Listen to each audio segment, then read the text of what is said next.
변상욱의 이야기쇼 1부 시작합니다. 오늘도 한양대학교 장혜영 교수와 함께합니다. 어서 오십시오. 네, 안녕하세요. 네. 평소에 택배로 물건을 많이 받으십니까? 많이 받죠. 그러니까 그게 참 게을러져서 그런 건지 아니면 그냥 습관이 되어서 그런 건지 그냥 뭐 조그만 문 앞에만 나가도 가게에 파는 물건인데 그냥 인터넷으로 클릭 한 번으로 주문하기도 하고 또 가격 몇백 원 그거 갖고도 괜히 또 인터넷 온라인 쇼핑을 하기도 하고요. 예. 저는 뭐 택배로 배송을 주문해 본 적은 없는데 받는 적은 많습니다. 일단 책들이 자꾸 오는 게 있고 책도 그렇죠. 출판사에서. 예.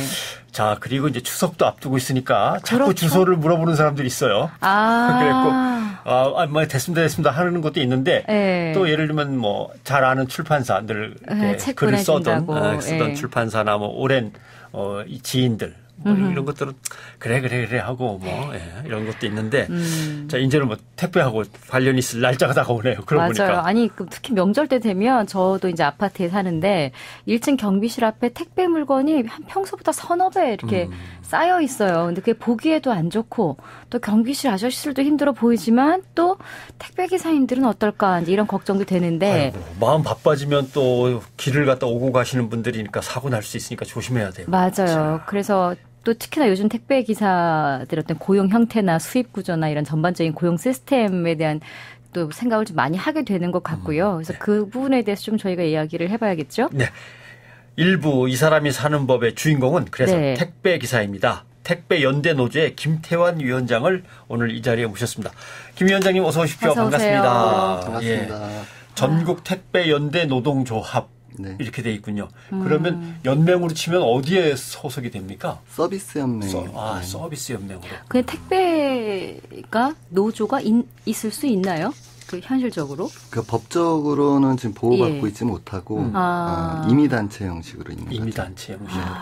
근데 뭐 대충 얘기는 계속 해 나가야겠지만 안 봐도 뻔해요. 또 지입차주들처럼 또 책임은 또 이쪽으로 떠밀고 뭐 권리는 또 빼앗고 뭐 이런 식으로 아마 다 이렇게 되어 있지 않을까 하는. 맞아요. 차를 갖고 움직이면 다 그렇게 돼 있더라고요. 이상하게. 맞아요. 아니 요즘에는 뭐 워낙 사회적 문제가 커지다 보니까 청취자분들도 이 구조를 이제 아시는 분들도 계실 테지만 또 아직도 예를 들면 CJ 택배다, 롯데 택배다, 뭐 한진 택배다 이렇게 명찰 달고 오시면 또 거기 소속된 직원으로 아시는 분들도 계시기 때문에 정말 이렇게 지금 명절 앞두고 택배 왔다 갔다 할 때 좀 많은 분들이 좀 공유하고 싶은 내용을 저희가 준비를 했는데 지금 어쨌든 많이 바쁘실 시기죠? 그렇죠. 이번 주부터 이제 성수기로 진입하는 거라서 평소보다 물량이 한 3분의 1 이상 이제 증가했다고 보시면 3배 정도 증가. 3배 증가요? 아니요. 3분의 1 정도. 그러니까 저희가 옛날에 100이었으면 130 정도. 그렇죠. 그렇죠. 저희 평균 물량이 한 250개 정도 되는데 그 CJ 대한통 경우 지금 한 300~400개 이렇게 배송하고 있다고 보시면 돼요. 평균 물량 250개라는 건 1인 택배 기사 1인당 250개나 하루에 배달을 합니까? 네. 왜냐하면 250개를 들었다 놨다만 해도 난 힘들 것 같은데. 왜냐하면 제가 택배 물량이 전 세계적으로 가장 많은 나라가 단연 중국일 거 아니겠습니까? 인구도 많고 중국은 뭐 커피도 다 택배로 받는다라는 말이 있을 정도로 택배를 많은데 그 기사들의 노동 환경이 막 얘기가 나오다가 제가 심한 경우에는 하루에 200개까지도 합니다라는 걸 본 적이 있어요. 그래요? 근데 우리나라는 지금 평균 1인당 250, 300개 지금 한다니까 제가 좀 약간 놀랐습니다.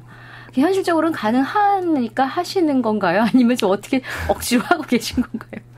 그러니까 아침 7시에 출근해가지고 그 물량을 다 이제 소화하고 나면 뭐 구역이 좋은 사람의 경우는 한 7시 경에 끝나고 구역이 이제 좀 넓게 돼 있거나 이제 그 가가호가 좀 이제 흩어져 있는 이제 일반 번지라고 저희는 부르는데 아파트 말고 이제 그런 데를 배송하시는 분들 같은 경우는 밤 10시, 11시까지 하시게 되죠. 그러면 보통 12시간에서 15시간은 근무를 해야만 뭐가 끝나는. 그렇죠. 밤 10시, 11시가 아니라 하루를 넘기는 경우도 있던데요. 저 같은 경우에는 일단 문자가 오잖아요. 오늘 뭐 고객님의 택배가 뭐 저녁 5시에서 7시 사이 배송될 예정입니다. 그러고 나서 밤 10시까지 안 와요. 그래서 자고 일어나면 아침에 와 있는 걸 보면 12시 넘어서 이분이 집 앞에 두고 가셨나 할 정도로 시간을 넘기기도 하더라고요. 그러면 그 건수마다 거의 한 집이라고 보면 되는 거네요. 그렇죠. 뭐 한 집에 여러 개 놓고 가는 경우는 뭐 많지는 않으니까. 그런 경우는 많지 않고 그 250개 중을 배송하면 한 200가구 정도는 방문한다고 봐야죠. 일단 우리 시작이니까 택배가 집에까지 배달되기까지 택배 기사님의 이 과정은 쭉 어떻게 되는 겁니까? 이제 고객님이 이제 주문을 하시면 저희 택배 기사가 집하를 하러 갑니다. 이제 업체로.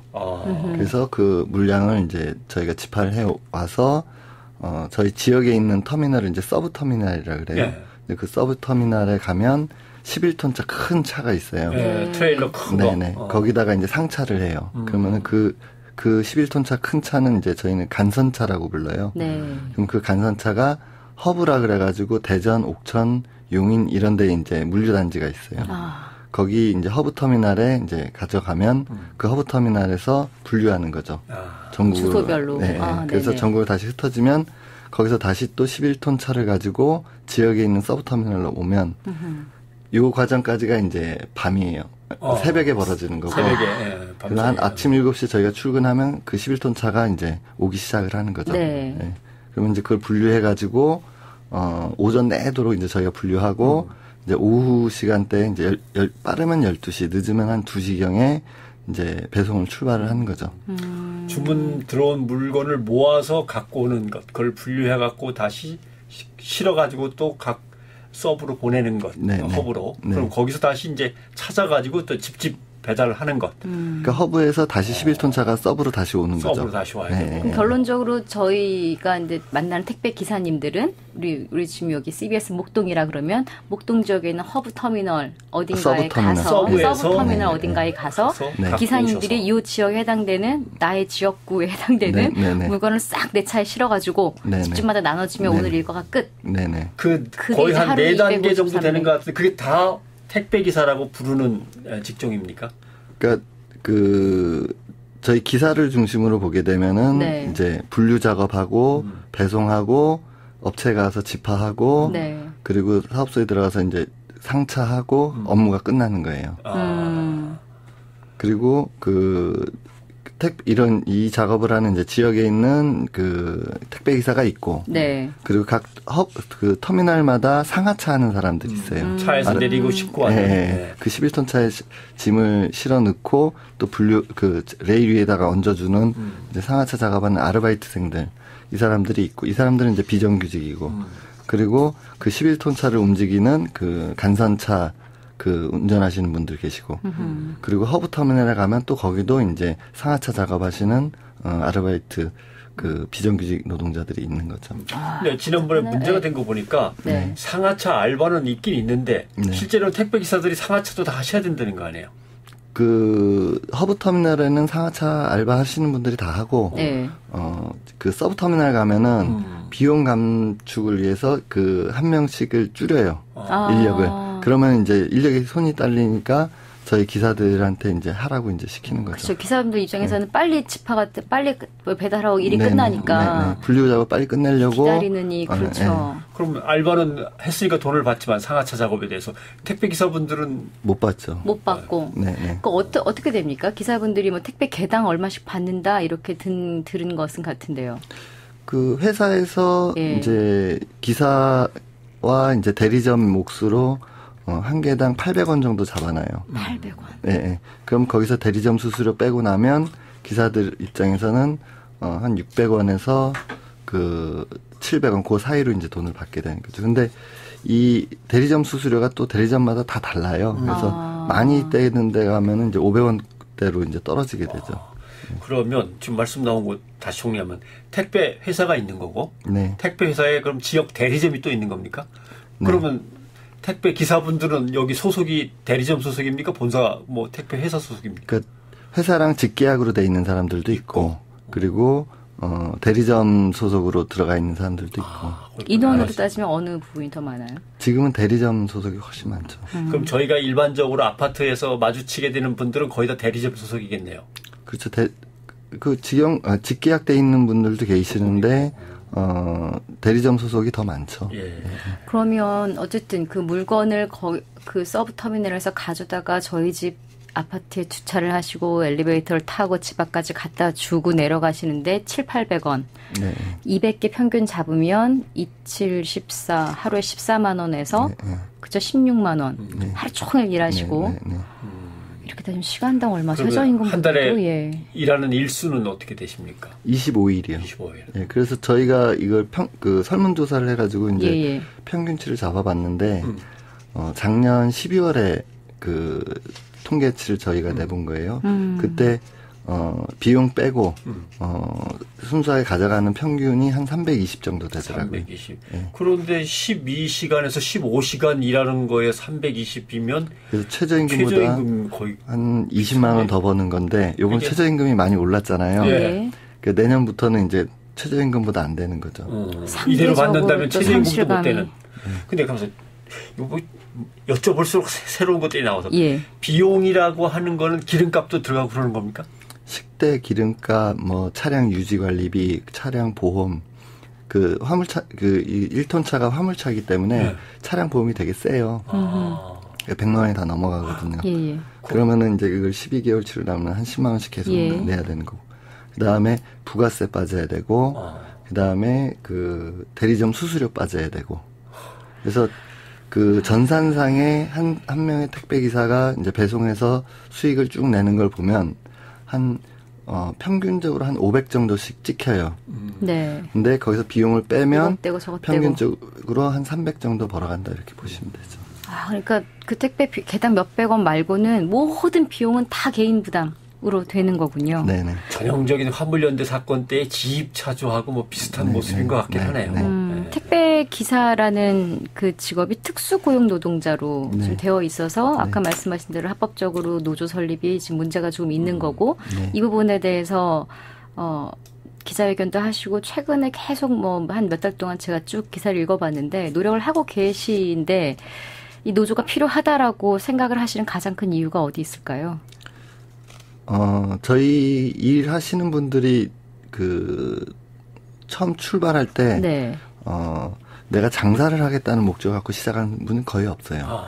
그 열심히 일한 만큼 돈을 번다고 하니 택배 이제 사를 찾아가는 거죠. 찾아가면 차 있냐 이렇게 물어보고 일을 하려면 차를 사와야 된다. 그리고 차를 살 돈이 없으면 캐피탈을 소개해 줄게. 이렇게 해서 시작을 하는 거예요. 그 다음에 한 달 정도 일을 하고 나면 너한테 이제 돈을 줘야 되는데 그 세금이나 이런 문제를 처리해야 되니 그 개인 사업자를 내라. 개인 사업자 등록을 해라. 그것도 우리가 알려줄게. 여기까지가 딱 되면 이제 자영업자가 되는 거죠. 그리고 일하는 모든 전 과정은 다 직원인 거예요. 그다음부터 이제 명령하고 지시하고 이건 다 직원으로 처리하고. 그러다 보니 그런 그 지시하는 거에서 그 택배 시스템이 그럴 수밖에 없는 측면이 있어요. 근데 거기까지는 좋다는 거죠. 근데 부당한 지시와 실제로 우리의 권리가 있어야 되는 부분에 대해서는 철저하게 다 무시되는 거죠. 그리고 부당한 뭐 여러 가지 사례들이 있는데 그런 부분들에 대해서 항변을 할 수 있거나 뭐 어떤 풀 수 있는 통로가 전혀 없는 거예요. 택배 현장에는. 그러다 보니까 이제 우리 스스로 단결해서 우리의 힘으로 문제를 푸는 것 이외에는 방법이 없다.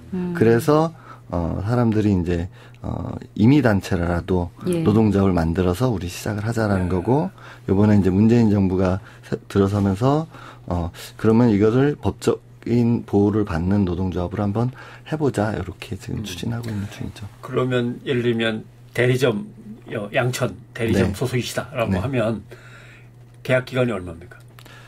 예전에는 계약 기간이 2년 단위였어요. 2년 단위요. 네.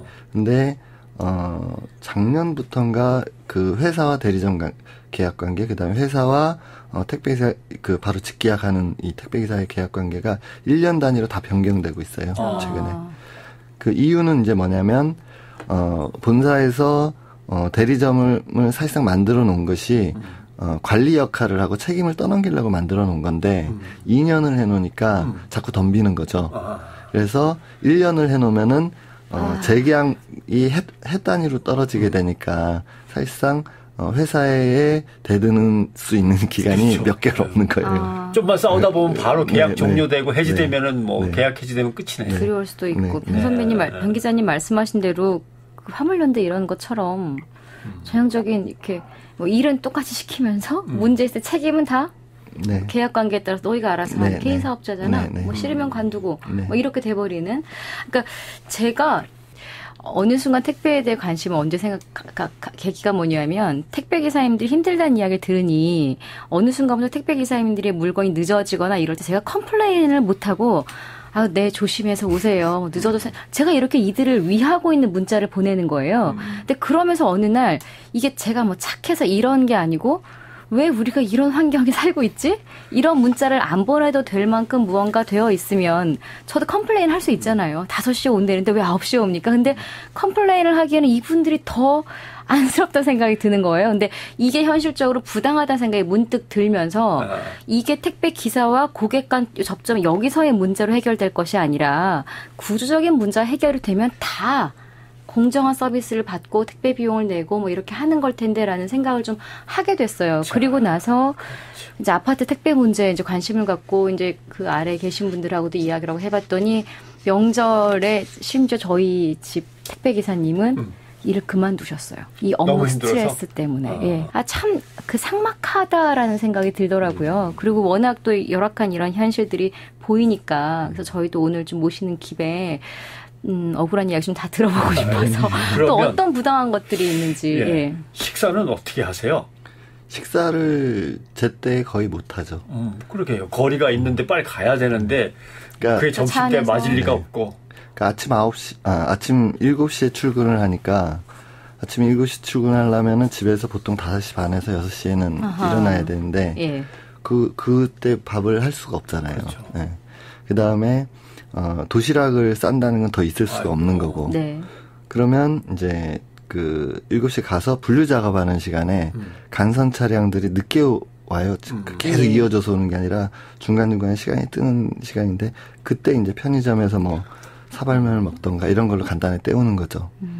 그리고 이 명절 같은 경우는 차들이 많이 늦게 오기 때문에 배송 출발이 막 2시, 3시 이렇게 돼요. 그렇죠. 네, 그래 버리면 집화를 들어가기 위해서 집화는 이제 거래처 거기 이제 그 퇴근 시간이 있잖아요.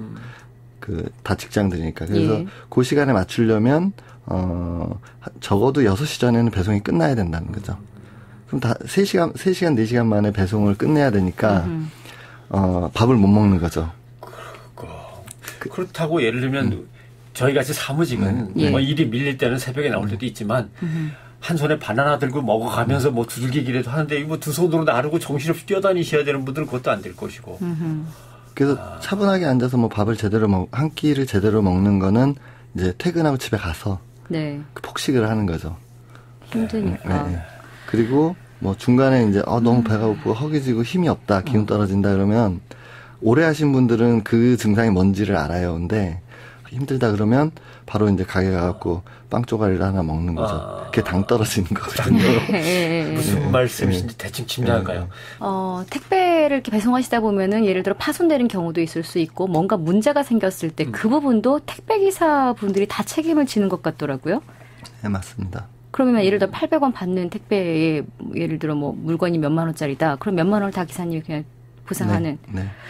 본사든 대리점이든 뭔가 보험이라도 좀 들어놓고서 뭐 이렇게 그런 게 없어요 전혀. 그러니까 일반 고객님들은 이제 당연히 보험 같은 게 있을 것이라고 생각하는데 없죠. 없어요. 네. 왜냐하면은 이 택배는 그 워낙 수량이 많기 때문에 사고나 분실 파손 이런 게 늘 있는 거거든요. 그래서 분실 같은 경우에는 마지막 스캔 잡은 사람이 네. 책임을 다 떠안는 형식인 거예요. 그러니까 중개 과정에서 간선차에 실은 것까지 스캔 내역으로 확인이 되는데 예. 그 다음 내역이 없다 그러면 간선차 기사가 책임지는 거예요. 네. 그리고 택배 기사 배송 출발을 딱 스캔을 했는데 물건이 없다. 그러면 택배 기사가 다 묻는 거고. 그리고 파손 같은 경우는 어디서 이게 파손됐는지 모르니까 n분의 1로 해요. 스캔 내역, 스캔이 평균적으로 한 7개 정도 찍히거든요. 그러면 그 7분의 1로 이제 떨어뜨리는 거죠. 근데 이 n분의 1을 하는데 재밌는 거는 본사는 아무 책임도 안 진다는 거예요. 그럼 대리점한테 떠는 본사는 스캔을 안 찍으니까요. 건강 얘기는 조금 제일 아프신 부분이 택배 기사들은 어디부터 시작이 되나요? 근골격계가 가장 많이 아프죠. 그러니까 무리를 하게 되니까. 역시 목, 척추. 네. 저 실례지만 그 아이들이 어떻게 되십니까? 제가 애가 둘이 있습니다. 첫째 있고 둘째 있고. 애들 얼굴 제대로 못 보고 키우셨군요. 그렇죠. 아이고. 저희가 이제 쉬는 날이 일요일인데 예. 혼자 사는 사람들은 거의 자요, 일요일 날. 하루 종일 자요. 자고 일어나서 밥 먹고 또 자고. 피로가 누적돼서. 예. 그리고 이제 결혼한 사람들은 이제 애가 있고 하니까는 애랑 노는 날인 거죠, 이제 일요일이. 그래서 결혼한 사람들 거의 못 쉬죠. 월요일 날 물건이 조금 적게 오거든요. 그때 이제 좀 쉬고 일찍 들어가서. 오래 하신 분들도 계실 것 같긴 한데 이게 가능한 나이가 언제까지입니까? 해보시니까. 제일 최고령이 70세 이런 것 같고. 그리고 저가 같이 일했던 분 중에 제일 나이 많으셨던 분이 64세. 네. 야, 그분들한테는 정말 좀 과중한 노동이긴 하겠는데. 근데 그분들은 이제 많이 못 하죠. 네. 그러면 자기 수입이 주는 거군요, 그냥. 최근에 지자체랑 노인 인력개발원이랑 CJ에 대한 돈이랑 해서 실버 이런 것들도 그러니까 표면적으로는 대기업 택배사들이 또 좋은 일자리 창출도 하고 하는 것 같은데 내부적으로는 현실적으로 일선에서 일하는 택배기사와의 이제 문제가 계속 이슈가 되고 있는 거죠. 실제로 좀 많이 변했다면서요? 대기업들이 이렇게 택배사들 다 인수하고 이러면서 그렇죠. 택배업 자체 문화가 저희들이 봤을 때 이제 재벌 경영 이런 게 이제 세지는 거죠. 그래서 비용 전가하고 모든 게 그리고 책임 전가하고 자기는 돈 최대한 많이 벌고 그리고 택배 산업적인 책임보다는 자기 자사의 이득. 예. 그래서 저단가 경쟁 같은 걸 심하게 해서 경쟁사들 적은 이제 택배사들 이런 데들 이제 도산하게 만들고 M&A 추진하게 만들고. 그러면서 시장 자체도 교란시키는 이런 상황들이 벌어지는 거죠. 세계 재벌 기업들이 맡으면 또 매너는 또 가르쳐요. 또 깍듯하게 인사해라, 웃어라, 이런 건 또 엄격해져요. 못하면 또 페널티 들어가는 거고. 맞아요. 숙제는 많이 내주고. 일단 지금 전국 택배연대 노동조합에서 그러면은 바라는 것, 원하는 것 이런 것들을 하기 위한 목표들이 쭉 있으실 텐데 표면적으로 좀 나열을 해주시면 어떤 것들일까요? 일단 저희들이 이제 노동자성을 인정받고 그래서 노동상권을 보장받는 게 굉장히 중요한 문제다. 이유는 당사자가 자기 목소리를 내야 되고 그래야 사회적으로 이런 사람들이 있구나라는 걸 알 수 있고 그래서 사회적으로 공론화가 될 수 있고 그 문제가 그래서 뭔가 발전적으로 풀려질 수 있는 여지들이 생긴다. 근데 이 택배 노동자들을 사회적으로 인정하지 않고 있는 조건에서는 당사자의 목소리는 나오기가 어렵고 그러면은 사용자의 일방에 힘 있는 사람들 갑에 의한 문화만 쭉 펼쳐지게 될 것이다. 이런 측면이 하나가 있고 그 다음에 또 다른 측면 하나는 이 택배 산업이 새로운 산업인데 그래서 해마다 10% 이상씩 고성장을 하고 있는 산업인데 그럼 이 산업을 그만한 가치가 있게 법과 제도로 잘 보장을 해줘야 되는데 현재 이것이 재벌에 의해서 책임으로 다 맡겨져 있는 형태. 그리고 국가적으로 전혀 책임져 있지 않은 상황. 이것 때문에 사실상 고객들이 좋은 서비스를 받을 수가 없고 그리고 택배 노동자들은 저임금 구조에서 힘들 수밖에 없는 형식이 돼 있다라는 거죠. 진전은 좀 잘 긍정적으로 되고 있습니까? 어떻습니까? 이제 문제 제기하는 상황인 거죠. 그리고 어쨌든 정부가 특수고용 노동자 노동상권 보장하겠다 이렇게 얘기하는 분위기가 있으니까 이전보다는 좀 나은 분위기. 아까 임의단체 일단 있을 수밖에 없는 상황을 얘기하셨는데 그럼 일단 필증부터 받아내야 될 거 아니에요, 그죠? 네네. 예. 언제 나옵니까? 지금 저희가 8월 28일 날 이제 8월 31일 날 설립 신고를 냈고 그리고 지금 4차에 걸쳐서 이제 보완 작업을 하고 있어요. 근데 얘기 들어보니까 원래 이제 특수고용 노동자들이 이런 거 내게 되면 노동자성 문제 때문에 여러 차례 보완 작업을 한다 그러더라고요. 네. 그래서 그게 진행이 됐고 얼추 거의 서류는 다 정리가 됐고 보완 작업을 해 오란 얘기는 그래도 예전에 몰래 만들어서 필증 받아본 경험으로는 보완 작업 해와 이 얘기는 그래서 주겠다는 의사가 더 많은 것 같긴 한데 어쨌든 보고서를 이제 만드는 거니까. 아니 이 정도 문제 됐으면은 그렇죠. 그렇죠. 그리고 이거는 원래 노동청 관계자들이 좀 이 얘기를 들었으면 좋겠는데 이건 국가의 그 국격과 이 품위의 문제예요. 벌써 학습지 교사, 뭐 골프장 캐디, 또는 뭐 예를 들면 KTX 승무원들까지. 그래서 예. 벌써 오랜 세월을 가지고 노동자를 인정 안 하는 꼼수들이 그렇게 이어져 오는데도 뭐 우린 잘 몰라요. 뭐 이건 업계의 상황 문제고 뭐 현장의 문제고 법이 어쩌고 저쩌고 하면서 뭐 몇십 년을 이렇게 갈 거예요. 이게 나라냐라는 질문이 이래서 나오는 거거든요. 그렇죠. 예. 아무튼 맞아요. 필증 빨리 나오고 예. 네. 잘 되셨으면 좋겠는데 지금 몇 년째 택배 기사 일을 하십니까? 횟수로 이제 5년 차가 되고 있죠. 5년 차. 네. 맨 처음에 이 첫 직장이세요? 아니시겠죠? 나이로 봐서는 대충. 예, 제가 사업을 하다가 이제 사업 실패하고 어쨌든 나이도 있고 가정을 이제 꾸려야 되니까 그만한 이제 금액을 벌어야 되잖아요. 예. 그러면서 이제 시작하게 된 거죠. 지금 큰 그림에서는 우리가 지금 택배 그 맨 윗단에 있는 회사들하고 이야기는 했는데 직접 만나는 고객들 중에서도 이게 또 워낙 그 이게 택배라는 게 몸으로 하는 일이기도 하지만 정신 노동자라고 할 수 있을 만큼 그런 거 일명 진상 고객들도 좀 있기는 있습니까? 어떻습니까? 물건 봤는데 뭐 있겠나 싶기도 합니다만. 있죠. 어디 가나 다 있고. 아, 그래요? 근데 많지는 않고요. 예. 그러니까 저는 이제 우리 새로 일 시작한 사람들한테 얘기하는 게, 예. 최소한 1% 정도는 있다고 생각을 하고 배송을 해야 된다. 그래서 항상 그 마음 준비를 하고 있어야 된다. 어떤 경우예요? 예를 들면. 그러니까 이제 나는 아무 잘못이 없는데 나한테 모든 화풀이를 다 해야 되는 거죠. 화풀이. 예, 예. 그리고 나는 내가 봤을 때는 정상적으로 다 진행을 한 거고, 친절하게 다 말씀을 드렸는데, 먼저 욕도 하고, 먼저, 욕은 왜 하세요? 그분을. 그러니까요.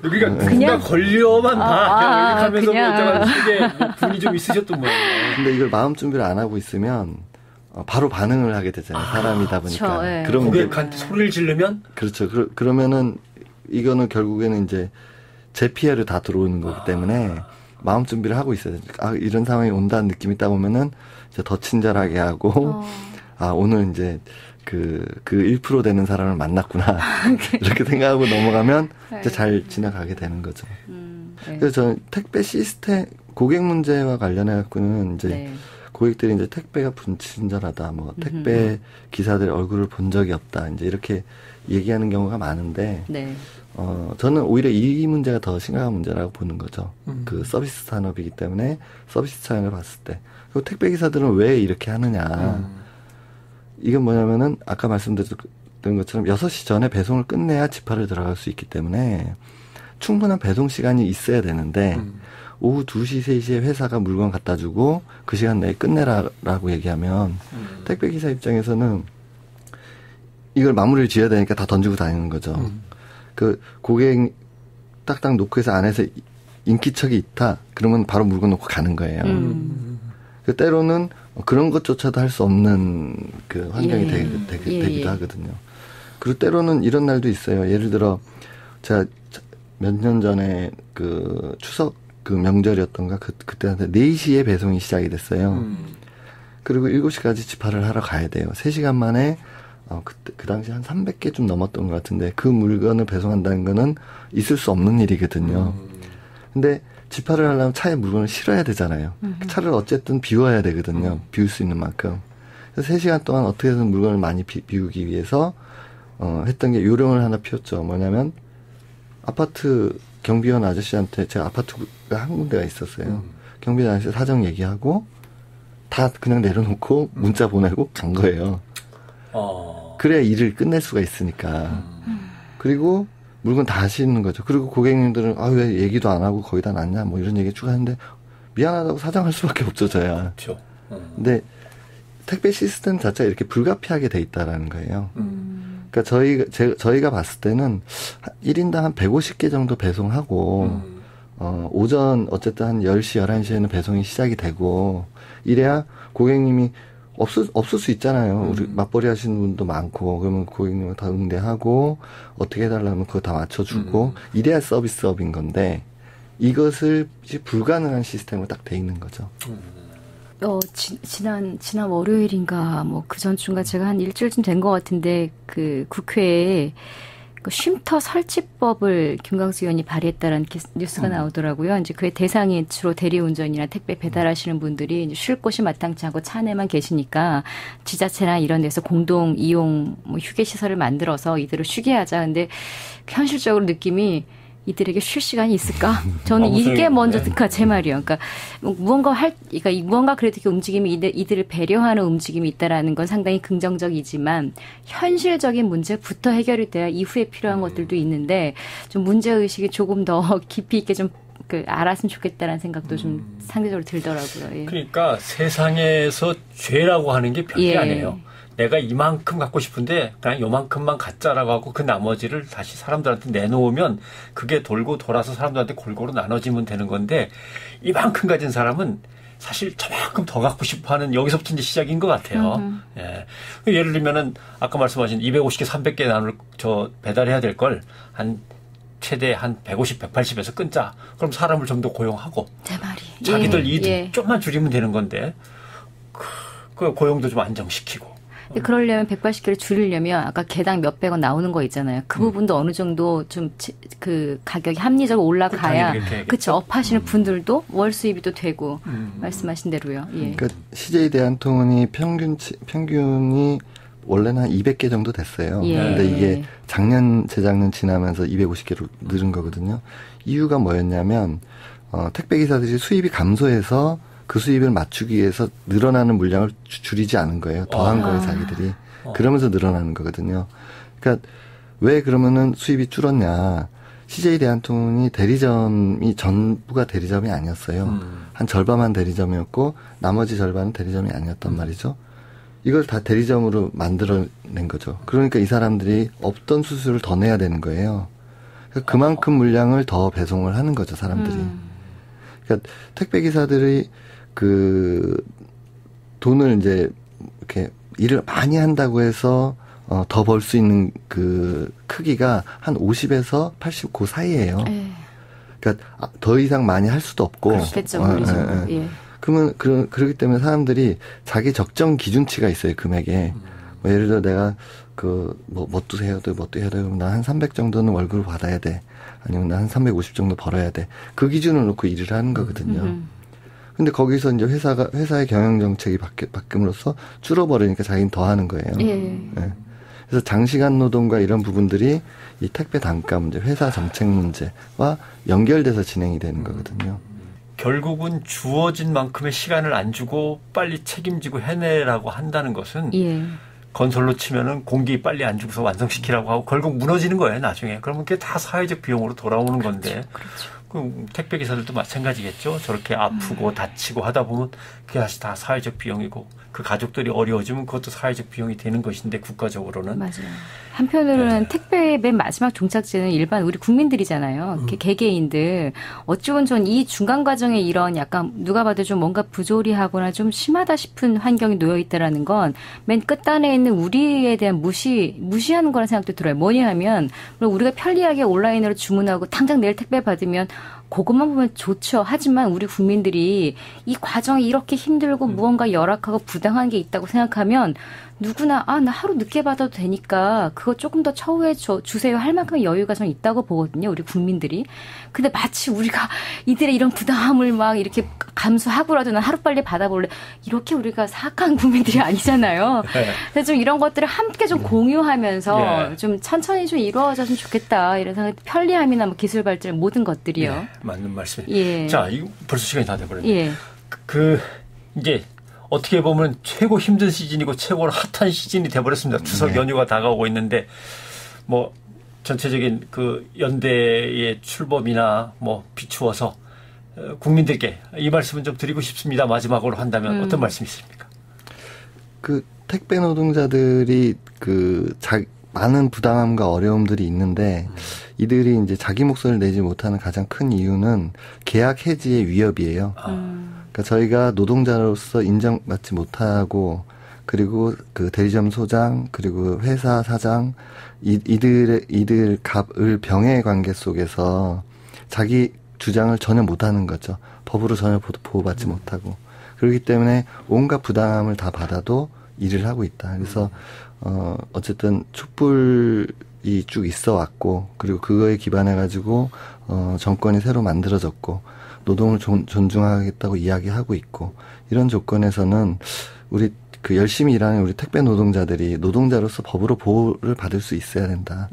이들이 법으로 보호를 받아야 이들이 이제 실제 일을 하면서 여러 가지 어려움들을 사회적으로 문제를 얘기할 수 있고, 그래서 공론화할 수 있고, 함께 사회적으로 문제를 풀어갈 수 있는 그 출발이 될 수 있겠다. 예. 이렇게 생각을 하고 있습니다. 네. 알겠습니다. 자, 우선 건강하시고 잘 목표한 일들 풀려 나가길 저희가 기원하겠습니다. 택배연대노조의 김태환 위원장님 오늘 고맙습니다. 고맙습니다. 반갑습니다. 고맙습니다.